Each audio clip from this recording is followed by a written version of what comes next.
La canne, derrière elle, qu'on croyait si sucrée, la voilà qui est devenue amère.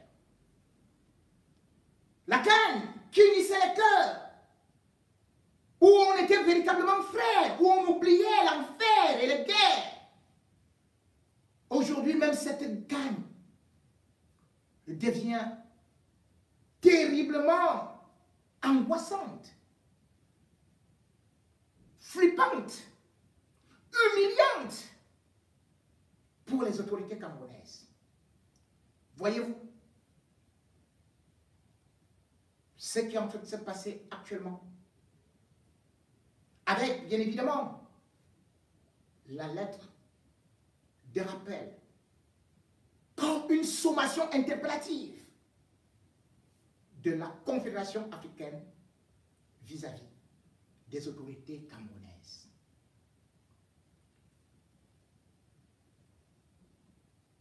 Chers frères, chères sœurs, les malheurs du Cameroun ne peuvent pas me satisfaire. Parce que de toutes les façons, j'ai ce sang de Camerounais et j'ai toujours défendu ma patrie. J'ai toujours dit qu'il fallait toute chose qui peut faire briller le Cameroun, la porter haut. Mais en même temps, j'ai toujours dit, je ne serai pas dans le chauvinisme bizarroïde. Je ne serai pas dans le patriotisme béat pour dire que tout va bien. J'ai été le premier depuis 2017 à dire que le Cameroun ne pouvait pas organiser une CAN en 2019. Le chef de l'État, il était venu prendre l'engagement en disant devant vous, la CAN 2019, c'est pour demain. Et le Cameroun sera prêt le jour dit. J'en prends engagement. Ce n'est pas moi qui ai parlé, c'est lui. Et s'il y a eu la CAN en 2019, ceux qui disent que je n'aime pas mon pays ou que c'est moi qui suis à l'origine, c'est moi qui ai détourné l'argent, qu'ai-je fait? C'est moi qui suis allé demander à la CAF de ne pas donner la CAN au Cameroun.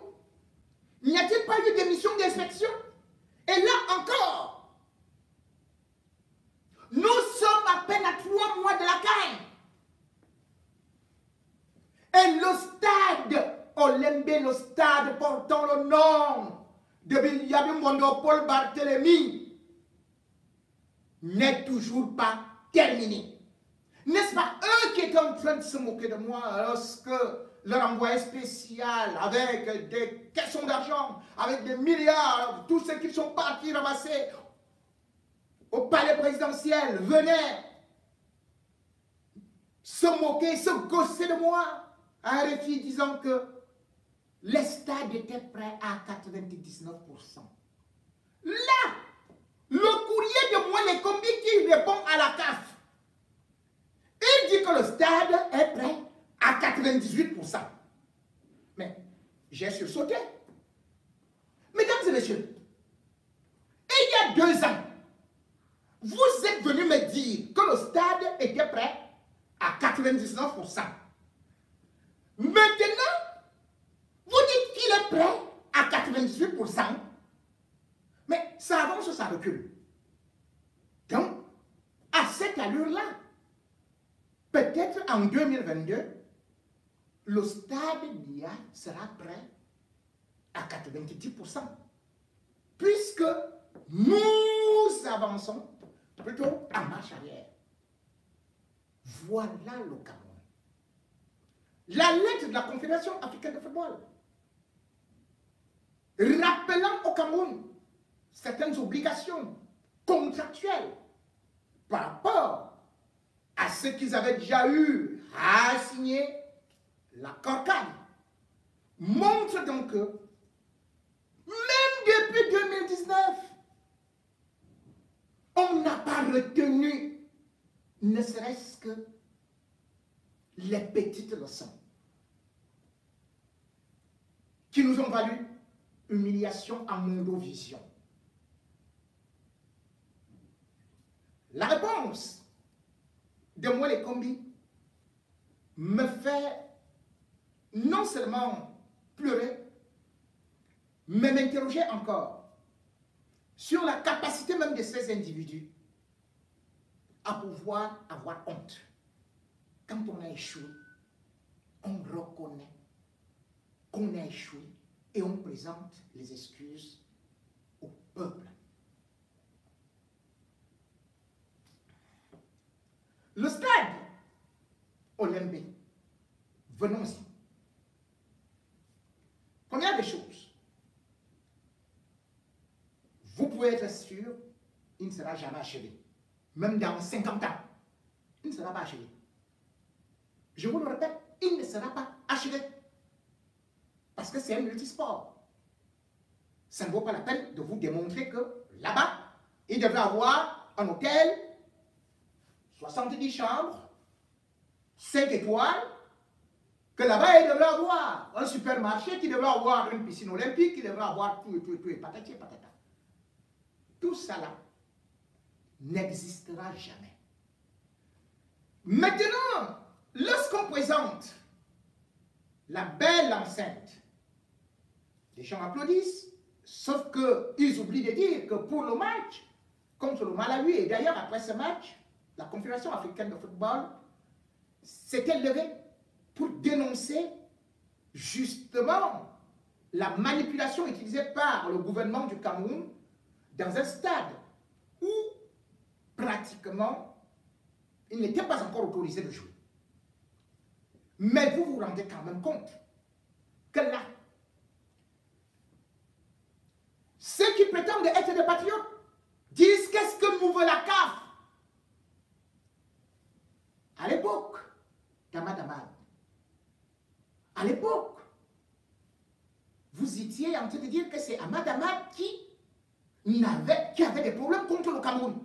Il est même venu faire la campagne de Paul Fantomas pour qu'il passe à l'élection présidentielle. Mais Ahmad Ahmad et le bandit congolais Constant Omari sont partis. Mais aujourd'hui, une nouvelle équipe arrive. Et d'ailleurs, Sédou Momondo fait partie de la CAF. La CAF vous envoie un courrier et vous dites qu'on est déjà prêt. Vous faites des photomontages, vous montrez au peuple camerounais. Mais la CAF a sorti les vraies photos, que les voici. Le 17 novembre 2021, voici l'état des lieux. On constate que le stade est enclavé, que tout l'extérieur, on est en train de faire avec des caterpillars. Pourtant, la CAF a prolongé, a marché sur ses lois, a mis une élasticité pour permettre au Cameroun, au moins, d'être prêt pour le stade qui devrait, bien évidemment, abriter la cérémonie d'ouverture et aussi la finale. Selon les lois de la CAF, il faut livrer le stade 6 mois avant la compétition et faire des essais. Nous sommes à 3 mois de la compétition. Et le Cameroun avait encore supplié la CAF que, pardon, nous serons là prêts le 30 novembre. Quel est l'état des lieux? La CAF n'a pas eu à aller dans la profondeur, mais a présenté aux Camerounais et au monde entier les photos, telles que c'est la réalité. Beaucoup ont été scandalisés parce qu'ils savaient que c'était un joyau architectural. Mais ils ne savent pas que le stade ne se mesure pas, ne se limite pas à la nomenclature ou à la pelouse. La pelouse qu'on brandit comme étant la meilleure du monde. La CAF a donc énuméré les préalables pour qu'un stade puisse au moins, ne serait-ce qu'abriter le match de football. Et parmi ces préalables, il y a par exemple les contours du stade. Les contours du stade n'ont pas été faits. Et je peux vous garantir que aujourd'hui, à l'instant où je vous parle, il y a les travaux au niveau du contour du stade qui sont faits par la société française Hazel et aussi la société troisième appartenant au député, au président du Sénat, Niat Njpendi Marcel. Je vous donne l'état des lieux.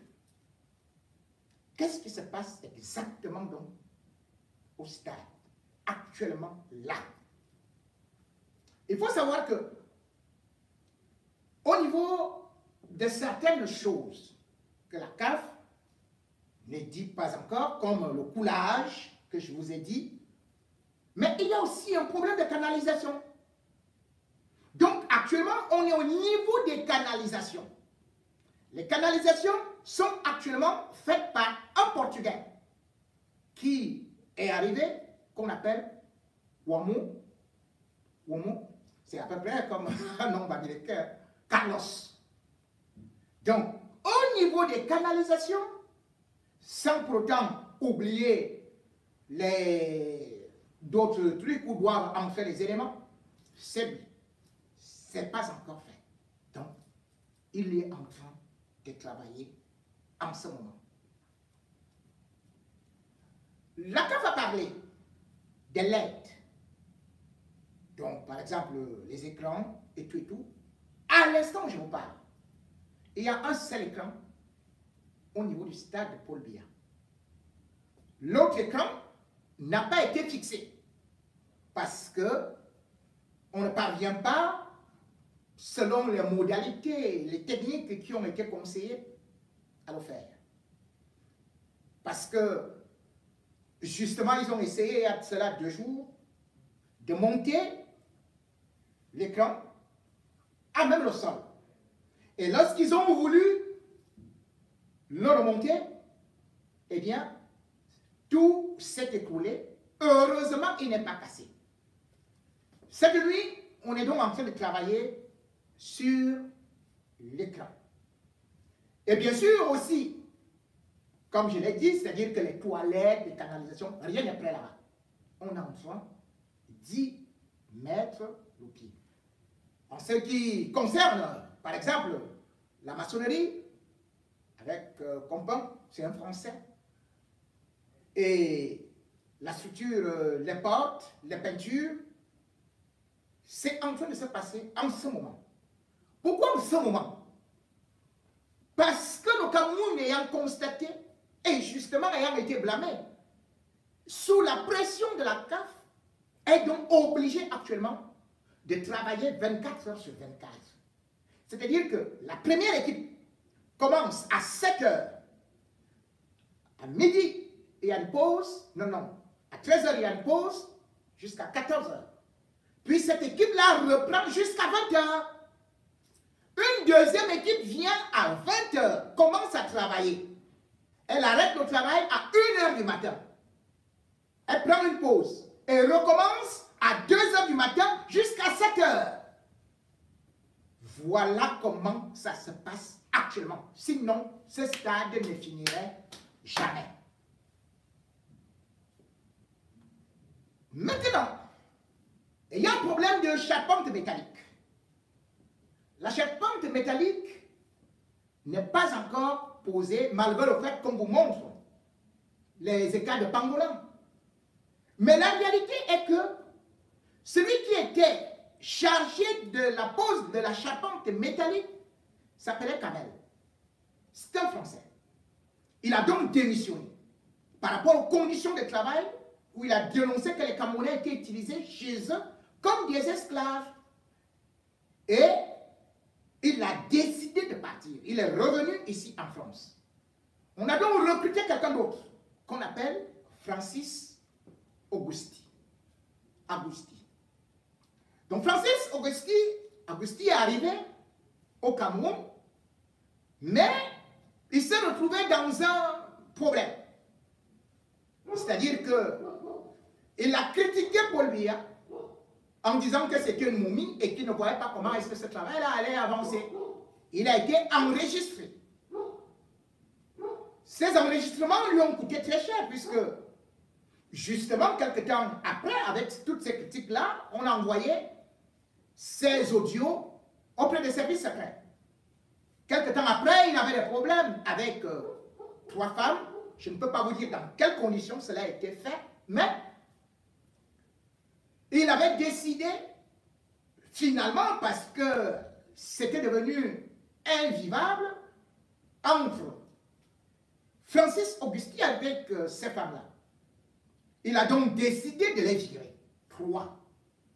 Au moment où il décide de les virer, il y a d'abord eu un mouvement d'humeur avec les Camerounais, mais surtout, les femmes sont parties porter plainte qu'elles ont été harcelées sexuellement. Donc il y a donc eu un scandale de véritable harcèlement sexuel au stade Paul Biya par le Français qui devait donc conduire les travaux. Et le 12 novembre, c'est des cars de police qui sont arrivés au stade Paul Biya. Bien évidemment avec interdiction de filmer. Sauf que moi, ma caméra est là pour filmer et pour voir et pour vous raconter. Et il devait y avoir une confrontation, selon les enquêtes, entre ces dames qui accusaient le Français de harcèlement et bien sûr certains témoins. Mais entre-temps, on a fait de la pression à Francis Augusti de quitter le Cameroun, que ça allait salir son image et surtout l'image de la France. Donc c'est encore les services secrets camerounais qui l'ont exfiltré. Il est donc venu en France. Et on a repris quelqu'un d'autre qui, lui, porte aussi un nom camerounais. Il s'appelle Ndo. C'est un Français, hein? Tout blanc, mais il s'appelle Ndo. C'est lui donc qui, actuellement, au niveau de la charpente. Et cette charpente n'a pas encore été, c'est-à-dire que pour la supervision, parce que c'est un élément très important. La charpente n'est pas encore prête. On y travaille. Mais cependant, il faut se dire que derrière Francis Augusto, les managers ont décidé de liquider toute son équipe. Donc, 60 Camerounais qui travaillent au stade Paul Biya, justement, sous la direction de Francis Augusto, ont été licenciés. On a donc repris, pas d'autres, mais on a sous-traité, puisque ça fait encore beaucoup plus d'argent. Ils sont donc venus avec une nouvelle société qu'on appelle Cafoli. Et cette société, elle aussi sous-traite avec une autre société camerounaise, qui est la société du fils de Niat, qui est 3N. Voilà la situation au stade, telle qu'elle se passe. Je peux vous décrire à l'instant, au moment où j'étais en train de prendre la parole, on était en train de vouloir monter le deuxième écran LED. C'est donc un travail au marathon.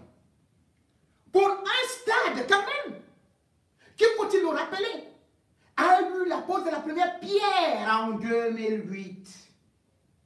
Rappelez-vous que c'est pendant l'exercice budgétaire de 2015 qu'on avait quand même pris 540 milliards pour mettre au niveau des infrastructures qui devaient abriter la CAN déjà féminine, puis masculine.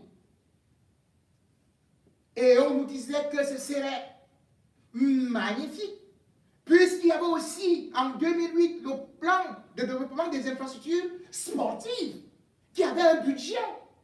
Ils ont tout mangé. Mais ce stade qui ne finit pas, ça montre jusqu'où le régime est assassin, pilleur, des voleurs patentés. Expliquez-moi. C'est en décembre 2016 qu'on nous dit le Cameroun a déjà donc le budget, un nouveau budget. Pour un stade qui était évalué donc finalement un multisport qui était évalué à 163 milliards. On est quand même parti à 100 pour faire des crédits, pour obtenir des prêts. Quand le stade démarre, chers frères et sœurs, on nous avait dit que c'est pour 30 mois. Nous sommes en 2016. C'est pour 30 mois. Faites vous-même les totaux. Nous sommes aujourd'hui en fin 2021. Et vous dites que c'est Jipo et Mingono qui n'aiment pas le Cameroun, qui sabotent le Cameroun, qui manque, il manque beaucoup. Mais allez voir les cahiers de charges. Mais bon, en 2019, je ne vais pas loin pour vous prendre les approbations. On nous disait que non, maintenant ce sera livré le 30 octobre 2019. Donc, avant la CAN. Mais attendez, mais finalement, il n'y a pas eu quoi que ce soit. Mais cependant, n'oubliez pas que le 3 décembre 2019, Ngongo, avec sa shampoo, nous sortent leur société McGill. Et nous disent que Pichini, qui pourtant avait déjà eu à prendre 116 milliards. Non, Pichini ne peut plus faire le stade. Maintenant, nous avons trouvé quelqu'un qui est plus rapide, c'est McGill, qui va livrer le stade. Et on nous a dit que le stade et tout ce qui y allait, les hôtels, c'était pour 6 mois. Nous sommes le 3 décembre 2019. Allez voir. Et au moment où ils signent ce contrat, ils nous disent que le stade est déjà à 85%. Les annexes sont à 90%. Nous sommes en décembre 2019, le 3 plus exactement. N'oubliez pas que le 26 juin 2020, le ministre des Sports, Narcisse Molekombi, il descend avec les responsables de McGill. Ils nous disent que le stade est déjà à 95% prêt. Et ils disent que ce sera livré au mois d'octobre 2020. Nous sommes ce jour-là, le 26 juin 2020. Ils justifient qu'ils ont chassé les autres parce qu'ils retardaient. Mais au juste, où en sommes-nous? Où en sommes-nous? Mercredi, ils ont tenu une réunion au niveau du Premier ministère. Le Premier ministre a dit, lui ne parle même pas de ça. Au niveau du ministère des Sports, également, ils ont tenu une réunion en pleine nuit. Moi, les combis tremblaient, ils transpiraient. Est-ce que vous savez que le conseiller technique du ministère des Sports, on l'appelle Cyril Ndolo, il ne dort même plus chez lui.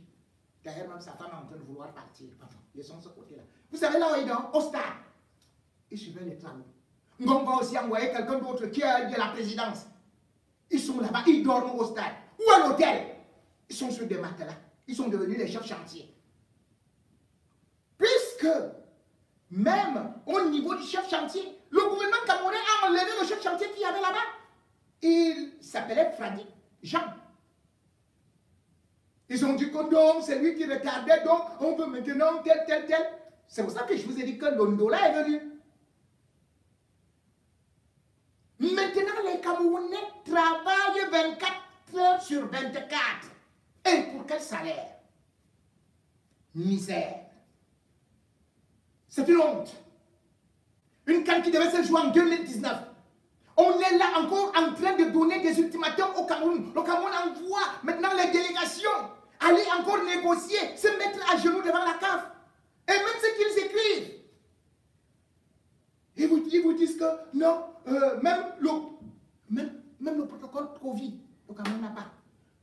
Et le ministre dit que nous aurons la jauge à 100%. Quel 100%? Dans le monde entier, mais le Cameroun, là on sait comment on achète les tests Covid. Et ce qu'il écrit, il dit que c'est avec le ministre de la Santé qu'ils se sont entendus. Il y aura, pour que vous partiez au stade, il y aura les tests TDR. Le Cameroun est vendu, hein? Voilà ça, l'autre part. Les tests TDR. Oui, c'est bien. Et après cela, il y aura quoi? Ce sera valable pour 48 heures pour ceux qui ne sont pas vaccinés. Et maintenant, pour ceux qui sont vaccinés, ils auront un schéma de suivi de la... Mais vous avez... Même l'OMS ne connaît pas ça. Un schéma de suivi de vaccination. Le Cameroun est en train de vouloir inventer la brouette au moment où les autres sont avec les fusées. Et puis on ne peut pas. Ils disent que pour aller au stade, il faudra aller s'inscrire quelque part en ligne, tu te préenregistres et maintenant tu repars faire donc le test TDR. Après cela, c'est là où tu vas acheter le billet. Ça va marcher quand? Ils n'ont rien installé. Mais ils écrivent, hein, pour nos Français, là, ils écrivent. La honte. La honte. Le stade phare. Donc voilà qui est bricolé en pleine nuit. Oui, la CAN va se jouer. Mais à quel prix? 3 000 milliards. La CAN va se jouer. Mais, même la maintenance, quand la CAF demande au Cameroun que ben, déjà, vous ne parvenez même pas avant la CAN de faire la maintenance de la pelouse. La CAF a dit que l'état de pelouse, que la pelouse n'est même pas entretenue actuellement avant la CAN. Hein? Et combien de fois après la CAN? C'est la CAF qui vient leur dire. Ça, c'est terrible. Mesdames et messieurs, je leur ai dit, voilà donc l'incompétence notoire qui est affichée aux yeux du monde entier. Ne dites pas qu'on nous déteste. Donc le monde entier nous déteste, jusqu'à nous refuser la CAN, jusqu'à accorder la CAN à l'Égypte qui n'était pas prête, qui n'était même pas au programme. Mais reconnaissons que nos dirigeants sont incompétents. C'est cette incompétence qui fait justement que même la Fédération camerounaise de football soit complètement pourrie. Il n'y a rien. Aujourd'hui, il y a une élection qui est en train de vouloir se tenir. Et puis, j'ai vu que la candidature de Samuel Eto'o, fils, a été validée. Celle de Sékou Momo Dioya a également été validée. Et puis, il y a 4 autres candidats, dont le docteur Nyamsi Kepa, sans pour autant oublier Wanja, et bien sûr, une candidature d'un ancien lion indomptable a été invalidée, Mabouan Kessa. Avant de revenir sur l'invalidation de sa candidature, je voudrais d'abord m'interroger sur les conditions d'éligibilité au niveau de la présidence de la Fédération camerounaise de football.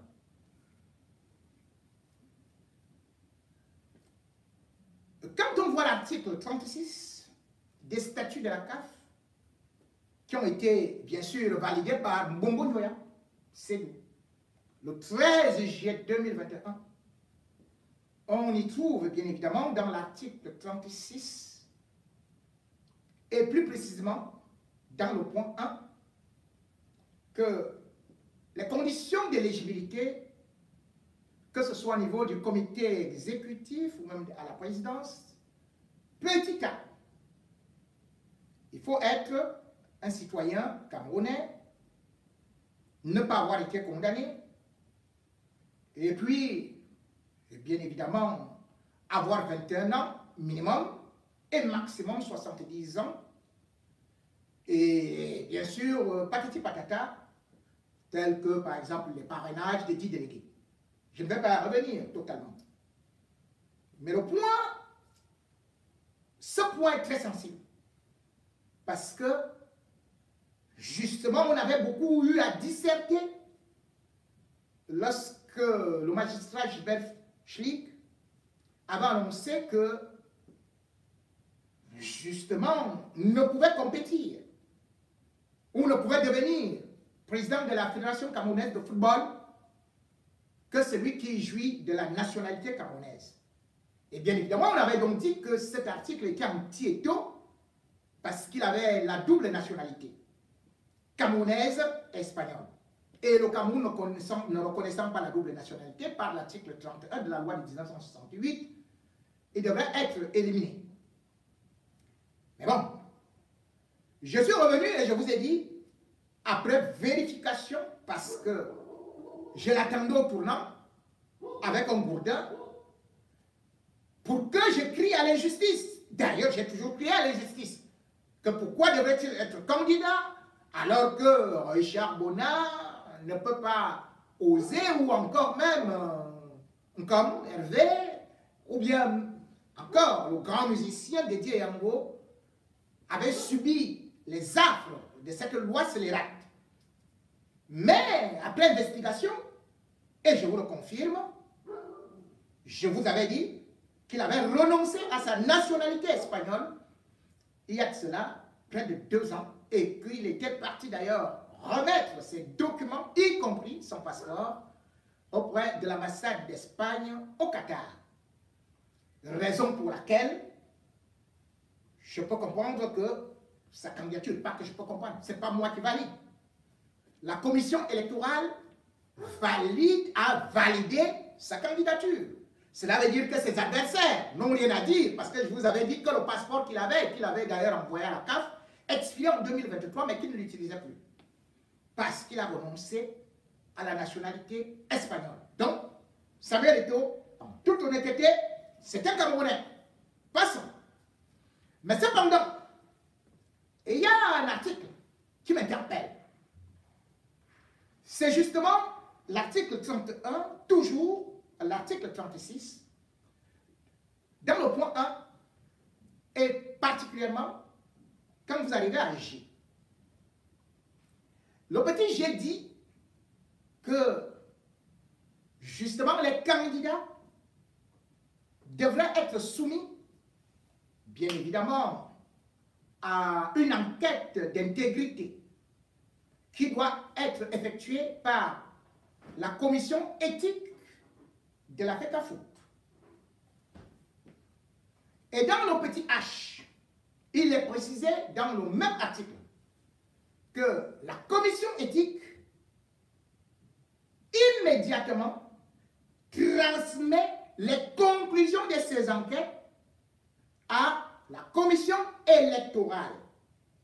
C'est ces décisions seules qui valident la candidature à la présidence de la Fédération camerounaise de football.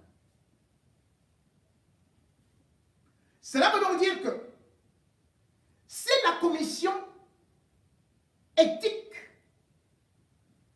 fait une enquête de moralité, elle prouve que vous êtes un bandit, vous avez manqué à ceci et cela, eh bien, votre requête ou votre candidature est rejetée. Ce qui veut donc dire, justement, que Samuel Eto'o, Bombo Njoya et tous les autres candidats sont passés. Donc, ils jouissent de bonne moralité. Mais cependant, Mabouane Kessak n'a pas bénéficié de la même onction.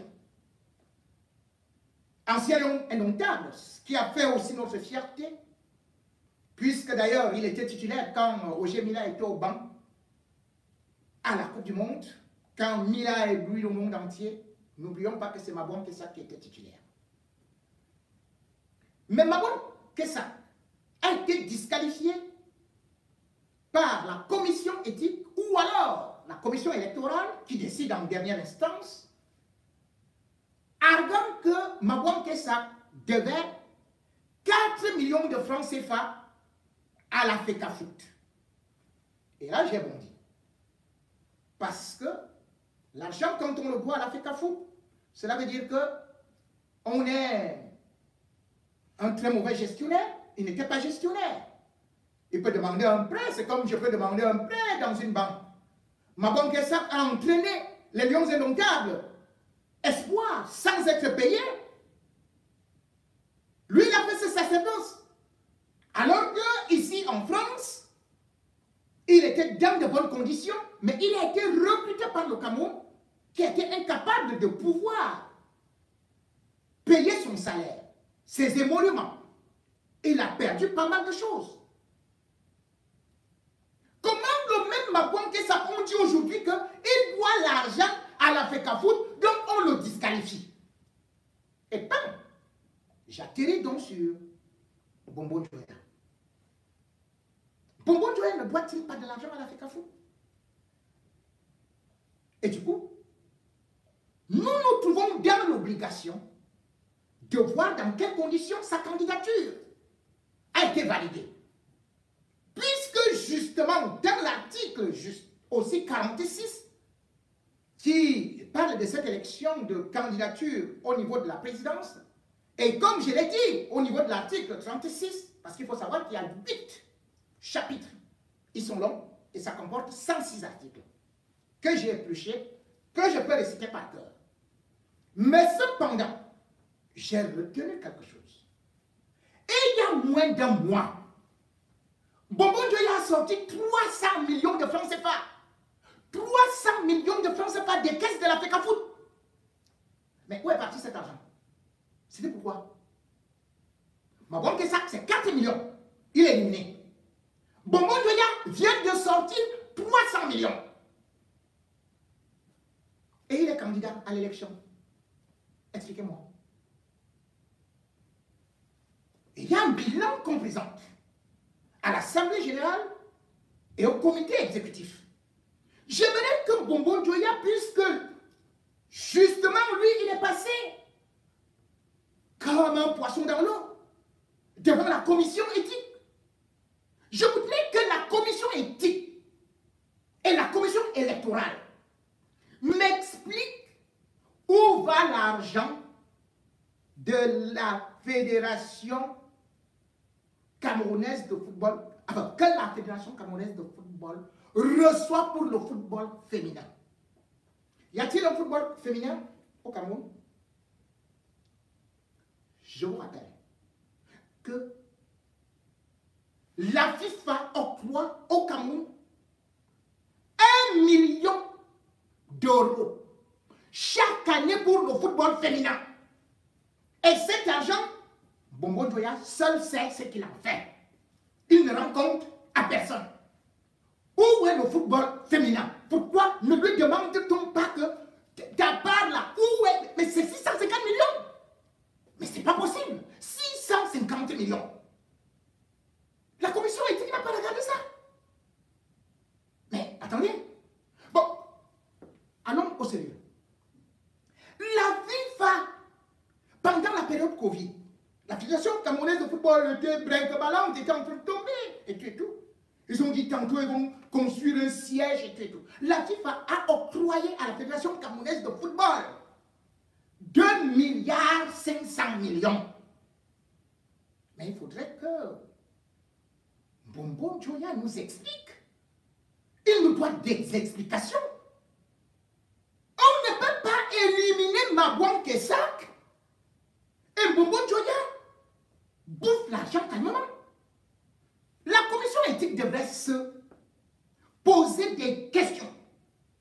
Quand on veut être président de la Fédération camerounaise de football, d'où vient votre argent? Que faites-vous dans la vie? Moi, je me souviens, depuis 1995 jusqu'en, je crois, 2013, Iyad Mohamed était président de l'Africa Foot. Mais tout le monde connaissait que Iyad Mohamed était directeur général à la Sodecoton. Tout le monde le sait, non? Mais tout le monde connaît même l'autre bandit qu'on appelait Tombi Aroko. Tombi Aroko, il avait une imprimerie. Tombi Aroko faisait des affaires. Tout le monde sait que c'est un homme d'affaires. Mais dites-moi, Bombo Nyoya, vous prenez votre argent où? Vous travaillez où? J'ai vu des gens sortir un CV là, il m'envoie ça que public vite. Il a un long CV. Un CV, c'est quoi? Quelle est son entreprise? Il travaille dans quel bureau? Dans son travail, c'est seulement Fédération Camerounaise de football. Hein? Mais donc, nous avons un chômeur qui cependant ne prend que les vols dans les grosses affaires. Mais vous vous rendez compte? Dans quel état sont les footballeurs camerounais? J'ai vu l'ancien capitaine des Lions mourir à Douala dans la rue. Bombo Nyoya a été président de la Fédération camerounaise de football. C'est tout Bombo Nyoya pendant cet voyage. Comme actuellement, il est au Caire avec son vice-président, plus son secrétaire général. Mais rien qu'en 2019, Seydou Bombo Nyoya a dépensé pour les billets d'avion 144 millions de francs CFA. C'était pour amener quoi? C'était pour aller où? Quelle est cette commission éthique-là? 144 millions rien que pour voyager. Et ce monsieur-là est payé à 3 millions. Hein? Bombo Nyoya touche par mois 3 millions. Qu'est-ce qu'il fait? Qu'est-ce qu'il fait? 3 millions par mois, voilà son salaire. 3 millions de francs CFA. C'est lui-même qui fixe son salaire. La commission éthique laisse ça passer. Mince. Et on barre les pauvres. Les pauvres, ma bonne. Mais soyons sérieux. Quand on y est en train de vouloir diriger une fédération, il faut qu'on fasse un bilan. Il ne faut pas qu'on me montre le CV. On me dit, il a été quoi, il portait le sac de Issa Ayatou. Après, il a été directeur de compétition de Québec. Ouh, c'est ça le métier. Que tu as porté le sac de Issa Ayatou. Que tu as été quoi, délégué du match et tout et tout et tout. Non, il faut arrêter. Moi, je demande des explications sur l'argent des footballeurs camerounais. Tout comme je ne comprends pas. Toujours sur l'article 36. Expliquez-moi. Le point 4. Le point 4 dit ceci.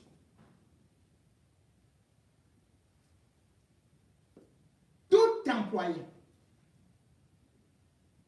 de la FECA Foot, c'est-à-dire que pour briguer un poste, employé ou salarié de la FECA Foot, doit démissionner 3 mois avant sa candidature. Mais c'est les statuts que Bombo Nyoya lui-même a écrit le 13 juillet 2021. Mais Bombo Nyoya n'a pas encore démissionné. Et l'élection, c'est bientôt là. Qui a validé sa candidature? C'est quoi ça? C'est quelle malhonnêteté ça? Aussi vrai, j'ai taclé Samuel Eto'o. Aussi vrai, je dois dire la vérité au Camerounais sur Bombo Nyoya. On ne peut pas piétiner la loi comme ça. Vous écrivez une loi. La loi qui était supposée attraper Samuel Eto'o, qu'il a la double nationalité. Vous vous rendez compte que, oh non, en fait, il n'a plus la nationalité espagnole. Vous partez maintenant vous-même vous oubliez que vous avez écrit que vous devez démissionner. Il ne démissionne pas. Ce qui est grave, c'est qu'on utilise l'argent de la Fédération camerounaise de football pour faire la campagne électorale. Vous vous rendez compte? Le cerveau de la campagne électorale.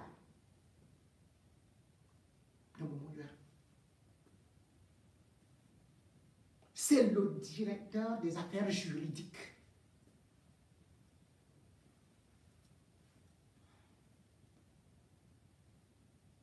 Vous vous rendez compte?